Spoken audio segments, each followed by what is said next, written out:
오늘 우리에게 주신 하나님 말씀 보도록 하겠습니다.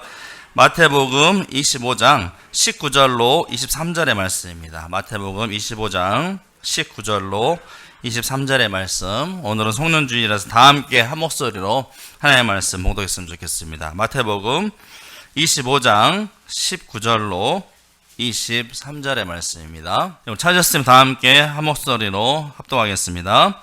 오랜 후에 그 종들의 주인이 돌아와 그들과 결산할세 5달란트 받았던 자는 5달란트를 더 가지고 와서 이르되 주인이여 내게 5달란트를 주셨는데 보소서 내가 또 5달란트를 남겼나이다. 그 주인이 이르되 잘하였도다 착하고 충성된 종아 내가 적은 일에 충성하였음에 내가 많은 것을 내게 맡기리니 내 주인의 즐거움에 참여할지어다 하고 또 2달란트 받았던 자도 와서 이르되 주인이여 내게 2달란트를 주셨는데 보소서 내가 또 2달란트를 남겼나이다.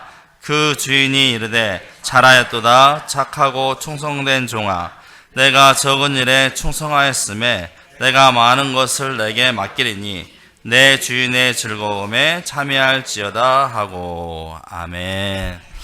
오늘은 착하고 충성된 종이라는 제목으로 하나님의 말씀 전하겠습니다. 여러분 혹시 만화 좋아하십니까? 만화 영화 좋아하세요? 예, 오늘 자칫 제가 유치하지 않을까 싶었는데 우리 아이들이 와가지고 딱 오늘 어울린 것 같은데 제가 어렸을 때는 만화 영화가 최고였어요. 예, 설날, 추석, 명절, 기념일에 항상 그 TV 편성표를 유심히 보면서 언제 무슨 만화 영화를 하느냐. 그래서 그 시간이 되면 동네에서 놀던 아이들도 다 집에 들어가가지고 다 텔레비를 켜고 보았던 그 중에 인상 깊은 만화 영화가 있었는데 바로 뭡니까? 2020년 우주의 원더키드. 여러분 이 만화 영화 혹시 보셨어요? 예, 아무였어요? 예. 제가 어릴 때니까 1900년대, 1908, 90년대 이때인데 그 당시에 2020년 우주의 원더키드 이 영화를 보면서 어떤 생각이 들었을까요? 야, 2020년이 도대체 올까? 그리고 2020년이 오면 나는 도대체 어떤 모습으로 살고 있을까? 내 미래는 어떻게 될까? 여기에 보면은 되게 공상 과학 영화 해가지고 우주를 다니고 엄청난 문명의 발달을 이루는데 1900년대까지만 해도 과연 이런 시대가 올 것인가? 그리고 이런 눈부신 발전을 생각할 수 있을까? 상상도 못했는데 벌써 우리가 몇 년을 살고 있습니까? 2025년도 며칠 남지 않았습니다. 시간이 너무나 빨리 지나가는 것 같습니다. 언젠가 제가 작년 그 청소년부를 맡아가지고 설교하면서 아이들에게 월드컵에 이렇게 응원과 하나됨 이런 것들을 설명하기 위해서 야 너희들 2002년 월드컵 알지? 그랬더니 뭐랬을까요? 아무도 몰라요. 아무도. 03년, 04년 이런 애들이 너무 많은 거예요. 벌써 시간이 금방 가버리는 거예요. 야, 2020년도 제가 그때 봤을 때는 까마득한 미래였는데 벌써 이렇게 2025년을 마무리하고 있는 시점에 와 있다라는 게 실감이 되지 않습니다. 그리고 그때 어떻게 살고 있을까 했는데 벌써 이렇게 와 있고 또 저는 드림교회 목회자로 삶을 살고 있습니다. 정말 살면서도 시간이 빠르구나, 정말 신기하다라는 생각들을 해보게 되는데요.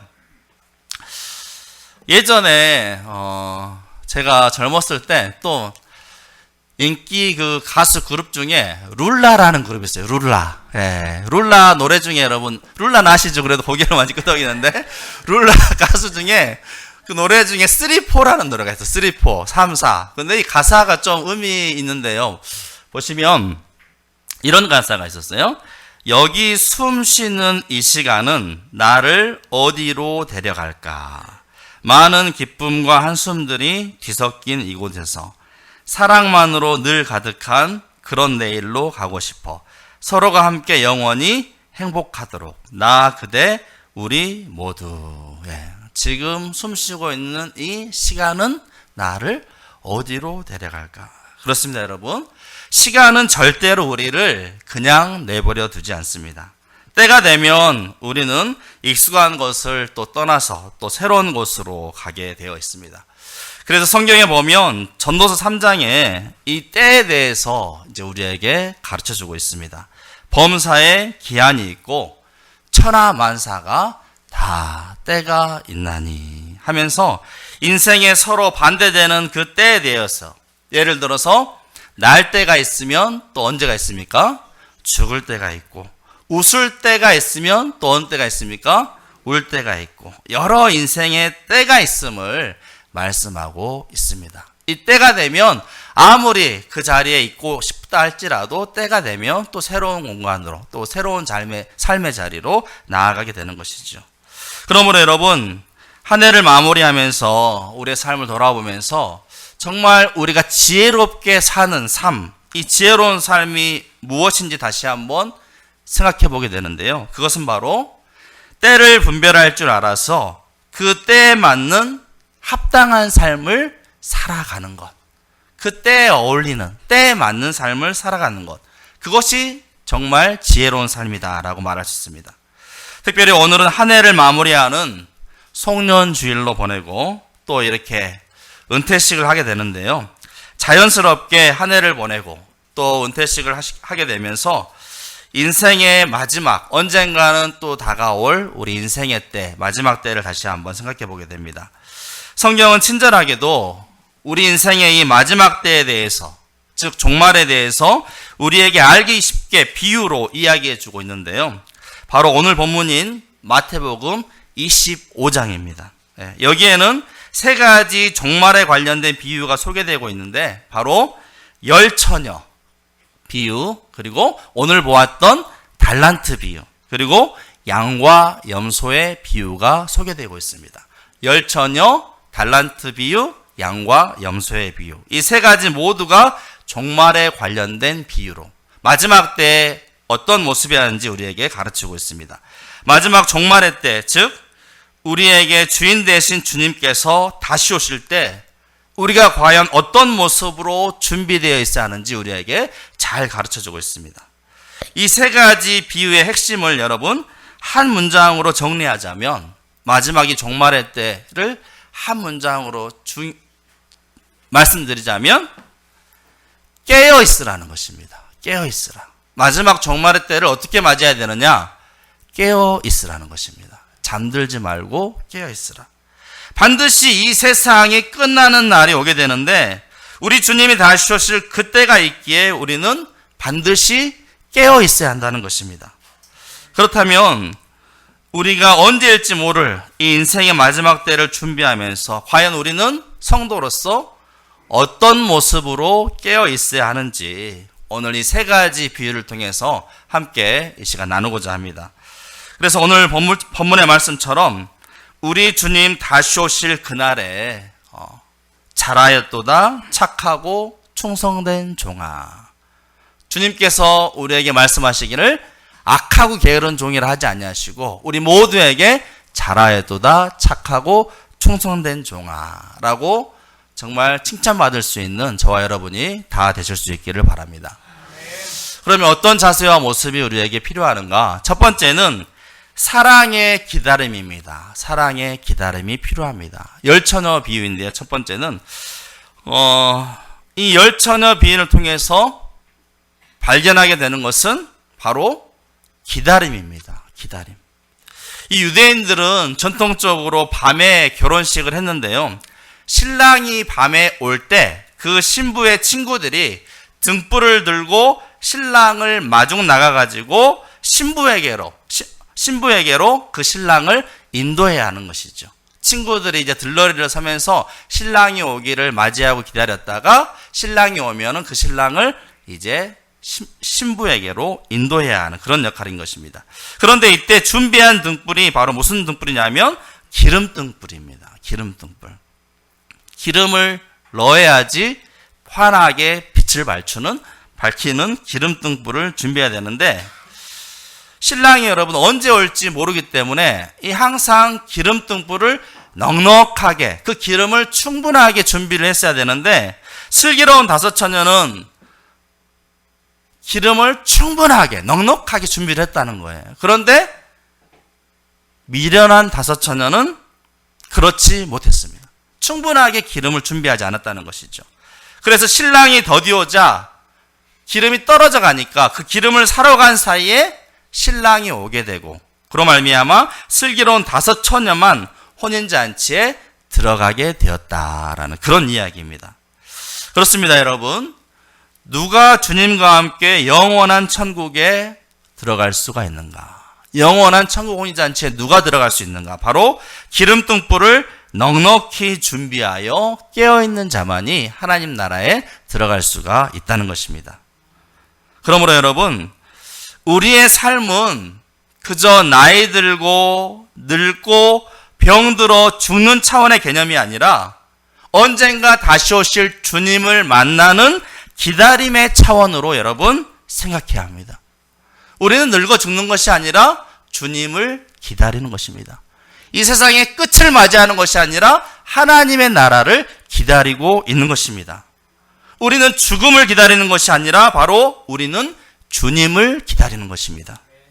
무덤이 아니라 우리는 천국 하나님의 나라를 기다리는 삶을 살고 있는 것입니다. 그렇다면 이 세상의 유혹과 시험 가운데 어떻게 우리는 늘 깨어 있어서 주님을 기다릴 수가 있을까요? 주님이 언제 오실지 모르는데, 더 더디게 오실지 모르는데 우리는 어떻게 깨어서 그 주님을 기다릴 수가 있을까요? 그것의 비밀은 바로 주님을 사랑하는 마음입니다. 주님을 사랑하는 자만이 끝까지 기다릴 수가 있는 것입니다. 사랑하면 아무리 늦어도 기다릴 수가 있습니다. 집을 나간 아들이 다시 돌아오기를 간절히 기대하며 끝까지 기다렸던 그 아버지의 마음, 그 아버지의 마음은 그 자기 아들을 누구보다도 사랑하는 마음이 있었기 때문에 아무리 늦게 오더라도 더디 오더라도 늘 언덕에 올라서 그 자녀가 돌아오기를 기다릴 수가 있었던 것이죠. 마찬가지로 여러분, 우리가 세상의 유혹과 시험과 가운데 살면서 그럼에도 불구하고 우리가 끝까지 주님을 기다릴 수 있는 그 비결이 어디에 있느냐? 바로 주님을 간절히 사랑하는 마음에 있다는 것입니다. 주님을 사랑하고 또 사랑하면 주님이 언제 오시든 간에 우리는 끝까지 참고 기다리며 믿음 가운데 인내하며 영광의 주님 뵙게 될 줄로 믿습니다. 우리의 기름등불은 항상 넉넉할 것이며 그 사랑으로 말미암아 항상 타오르게 될 것입니다. 그래야 해서 우리 주님 다시 오실 그날에 여러분 우리 모두가 기쁨으로 천국잔치에 다 들어갈 수 있기를 주의 이름으로 축복합니다. 첫 번째가 사랑의 기다림이 필요하다면, 두 번째는 이 기다림의 시간을 그저 가만히 있는 것이 아니라 열매 맺는 기회로 삼아야 한다는 것입니다. 열매 맺는 찬스, 이 기회로 이 시간을 삼아야 한다는 것입니다. 이게 바로 우리에게 가르쳐주는 달란트 비유의 교훈입니다. 두 번째 나오는 이 달란트 비유는 열 처녀 비유보다 더 적극적인 차원으로 주의 날을 맞이할 것을 우리에게 가르쳐주고 있습니다. 한 주인이 다른 나라로 떠나면서 3명의 종들을 불러서 각각의 재능을 따라서 한 사람에게는 5달란트, 한 사람에게는 2달란트, 그리고 마지막 3사람에게는 1달란트를 맡기고 떠나게 됩니다. 주인이 떠나자 어떻게 됩니까? 이 3명의 종들은 열심히 장사해서 5달란트를 맡은 자는 또다시 몇 달란트? 5달란트를 남겼고, 2달란트 맡은 자는 2달란트를 남겼고, 그런데 마지막으로 1달란트를 맡은 자는 어떻게 했습니까? 아무런 수고와 열심도 없이 게으름 가운데 그저 자기에게 맡은 그 달란트를 땅에 가만히 그냥 묻어두고 말았다는 것입니다. 5달란트 맡은 자, 2달란트 맡은 자는 자기에게 맡은 그 달란트 은사와 재능을 가지고 주인이 다시 오실 그 날을 생각하면서 열심히 일하여서 또 5달란트의 열매를 맺고 2달란트의 열매를 맺었지만 1달란트 맡은 자는 그것을 그냥 무시한 채 그냥 방치한 채 땅에 묻어 두어 버렸다는 것입니다. 게으름으로 일관하고 말았다는 것입니다. 그래서 오랜 시간이 지나 주인이 돌아와 그들과 결산을 하게 되는데 어떻게 합니까? 5달란트와 2달란트 남긴 종들에게는 주인께서 잘하였도다 착하고 충성된 종아 칭찬하시며 주인의 즐거움에 참여할지어다 하면서 그들을 칭찬하면서 그들에게 상급을 주는 것을 보게 됩니다. 하지만 1달란트 그대로인 종은 어떻게 합니까? 있던 그 1달란트도 다 뺏긴 채 바깥 어두운 곳으로 쫓겨나게 되었다라는 그런 이야기입니다. 여러분, 우리가 지금 살아가고 있는 이 인생을 살아가는 시간들, 주님 다시 오실 날을 기다리는 시간은 그저 가만히 넋놓고 기다리는 시간이 아니라 바쁘게 그냥 살아가고 정신없이 살아가고 그냥 언제 주님 오실지 생각지도 못한 채 그냥 정신없이 살아가는 인생이 아니라 또 우리의 재능을 땅에 파묻고 게으름을 피울 시간이 아니라 언젠가 다시 오실, 반드시 우리 가운데 오실 그 주님께 드릴 열매를 맺는 귀한 기회의 시간임을 여러분 결코 잊지 마시기 바랍니다. 내게 주신 재능과 은사를 가지고 열심히 충성을 다하여 열매를 맺어야 할 시간입니다. 그래야 주님 다시 오실 그날의 기쁨으로 주인이여 내게 5달란트를 주셨는데 보소서 내가 또 5달란트를 남겼나이다 라고 고백할 수가 있는 것입니다. 주님 다시 오실 때 여러분 무엇으로 주님을 맞이하겠습니까? 아무런 열매도 아무런 달란트도 남기지 못한 가운데 그저 나는 주님 믿었으니까 천국 가겠습니다. 이게 아니잖아요. 아무것도 내어드릴 것이 없는데 하지만 주님께서는 나를 위해 생명까지라도 내어주시고 내게 은사와 재능 여러 가지 물질과 소유 등을 다 내게 주셨는데 그것으로 아무것도 내가 열매를 맺지 못하고 한다면 무슨 면목으로 주님을 배웠겠습니까? 그러므로 여러분 지금 살아가는 이 시간 주님께서 이 땅 가운데 오셨고 부활 승천하시고 또 다시 오시겠다고 이미 오셨고 또 다시 오실 이 중간에 긴장된 시간을 살아가는 이 시간은 그저 우리가 그냥 세상 일에 정신없이 살아갈 시간이 아니라 반드시 다시 오실 우리의 주인 되신 주님을 맞이할 준비를 하는 시간, 열매를 맺는 시간, 달란트를 남기는 그런 값진 시간으로 기회를 살려야 한다는 것입니다, 여러분. 그래서 언제라고 주님이 오시면 우리의 가진 달란트, 우리가 더 남긴 달란트로 주여 보소서. 내가 5달란트를 남겼습니다. 주님께서 주신 재능과 은사로 내가 2달란트를 남겼나이다 하면서 기쁨으로 주께 드릴 수 있는 그런 삶이 되어야 한다는 것입니다. 간절히 바라기는 우리 모든 군포드림교회 성도님들 이 5달란트, 2달란트 맡은 자와 같이 잘하였도다 충성된 종아 칭찬받을 수 있기를 주의 이름으로 축복합니다. 우리 주님은 분명히 말씀하셨어요. 잘하였도다 착하고 충성된 종아. 여러분 우리 주님이 세상 기준으로 평가하지 않았다는 거예요. 세상은 뭐예요? 얼마나 잘났느냐, 얼마나 많이 배웠느냐, 얼마나 유능하냐, 얼마나 많은 금액을 벌어들였느냐, 얼마나 효율성이 높냐 이런 것들을 따지지만 우리 주님은 잘하였도다 크고 유능한 종아, 잘하였도다 크고 능력 있는 종아, 잘하였도다 똑똑한 종아 이게 말씀하지 않았다는 거예요. 뭐라고 했습니까? 착하고 충성된 종아. 예. 주님의 평가 기준은 얼마 많이 남겼느냐 이것보다도 자기에게 맡은 바대로 그 일에 얼마나 성실하게 충성되어 임하였느냐 이것을 유일한 판단 기준으로 삼는다는 것입니다. 그렇게 5달란트 맡았건 2달란트 맡았건 자기의 맡은 바대로 성실하게 임하였던 열매를 남겼던 자들에게는 동일하게 잘하였도다 충성된 종아 칭찬하셨다는 것입니다.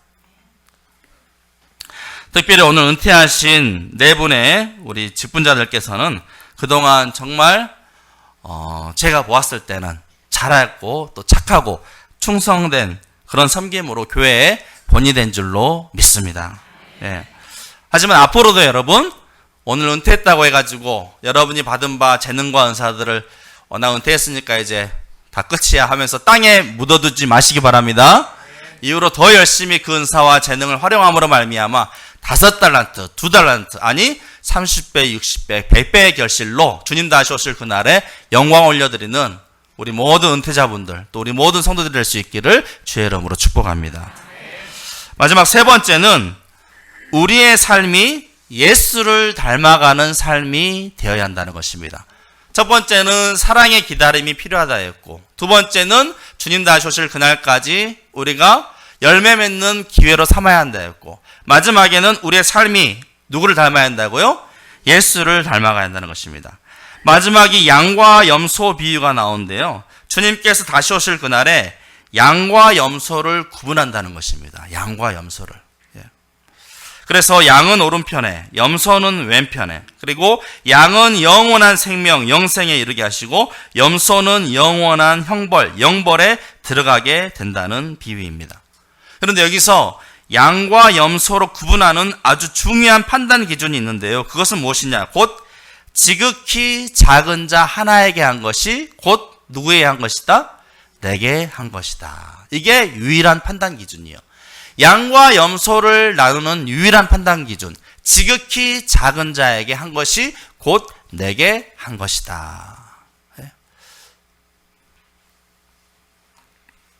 왜냐하면 여러분, 그것이 곧 예수님의 일이었기 때문에, 예수님의 사역이기 때문에. 예수님의 사역이 무슨 일이었습니까? 지극히 작은 자 하나에게 한 것이, 지극히 작은 자 하나에게 하는 것, 그것이 바로 예수님의 사역이었기 때문에.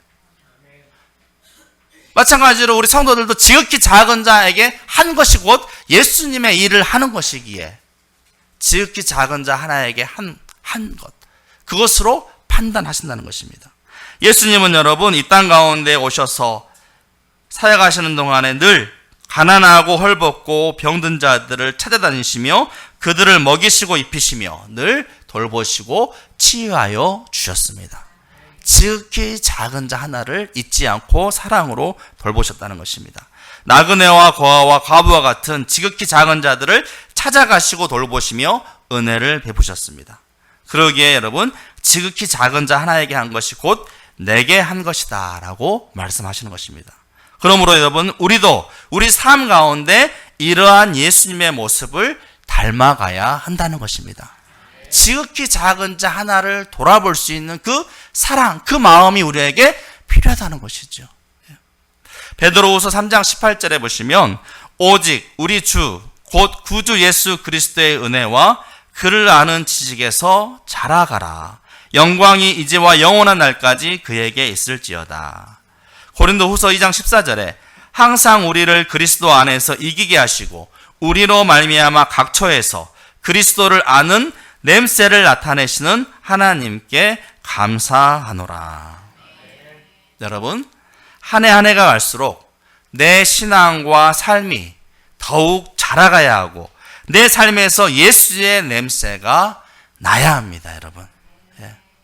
우리 교회는 특별히 어르신분들이 많은데 나는 이제 먹을 만큼 먹었어. 여러분, 신앙에서는 나이가 없습니다. 얼마든지 더 자라고 얼마든지 더 성장할 수가 있습니다. 그리고 여러분의 삶의 자리 가운데, 여러분의 삶의 모습 가운데 예수 그리스도의 향기가 늘 넘쳐나기를 주의 이름으로 축복합니다. 말씀을 이제 마치고자 합니다. 흘러가는 세월 가운데 우리가 지혜로운 삶을 산다는 것은 바로 때를 분별하는 삶이요, 특별히 마지막 때에 있을 일들을 대비해 늘 깨어있는 삶이다 라고 말할 수 있습니다.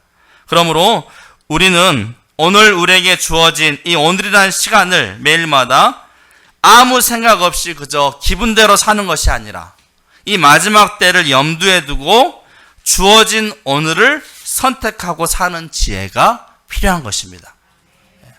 거꾸로 거슬러서 마지막 때에 있을 일을 내가 미리 말씀을 통해서 알므로 말미암아 그 때를 기준으로 삼고 내게 주어진 하루를 내가 판단하고 선택하고 그에 맞는 합당한 삶을 살아가는 것, 이것이 과연 지혜로운 삶이다라고 말할 수 있겠습니다. 이런 지혜로운 삶을 사는 자는 마지막 때가 되어서 우리 주님께서 다시 오실 그날이 무섭고 두려운 날이 아니라 기쁨과 영광의 날, 칭찬과 함께 하늘의 큰 상급을 받는 영화로운 날이 될 줄로 믿습니다.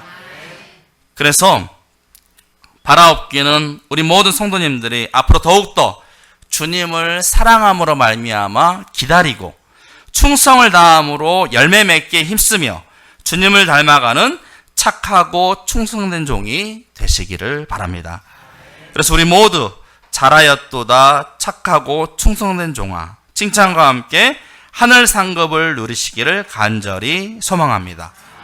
올 한 해 동안도 수고하신 모든 성도님들께 다시 한번 감사의 말씀을 드리고, 특별히 오늘 은퇴를 맞이하게 된 우리 모든 장로님과 권사님들께 다시 한번 그동안의 노고에 감사의 말씀을 드립니다. 그런 의미에서 우리 다시 한번 인사 나누실 때 정말 수고 많으셨습니다. 착하고 충성된 종이 됩시다. 이렇게 인사 나누겠습니다. 정말 수고 많으셨습니다. 착하고 충성된 종이 됩시다. 아멘.